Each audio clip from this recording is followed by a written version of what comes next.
Welcome back, you guys, to another episode of NailGuyTV.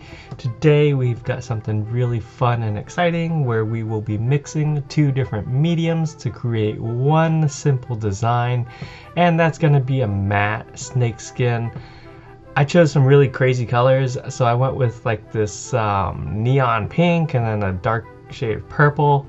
So I lay them both out, and then with a separate brush I create this ombre effect, blending them both in together. I do 2 coats of that, and then of course I put on a top coat. Once I've gotten that cured, I can go ahead and use top coat again. I take a separate brush to apply this top coat because I want to have some sort of detail with it.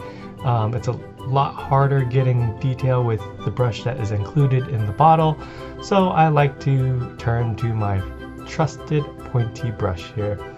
I paint this hexagon shape all through the center of the nail from the top down to the bottom. I like to start out a little bit large and then get a little bit smaller as I work my way down towards the free edge, and then I go off to the sides and do the same thing on both the left and the right.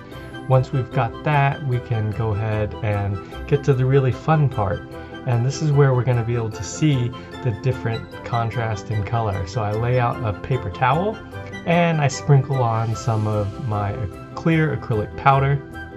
Make sure you remove any excess powder and then re-cure it in the light, and then you've got your finished nail. You can see the difference in finish there. We've got a really nice glossy finish as well as this matte finish, and it's also raised, so it has a little bit of texture. It makes it a little bit more fun. If you enjoyed this video, be sure to smash the like button, hit subscribe, and the bell notification. Thank you guys, and I'll see you on the next video.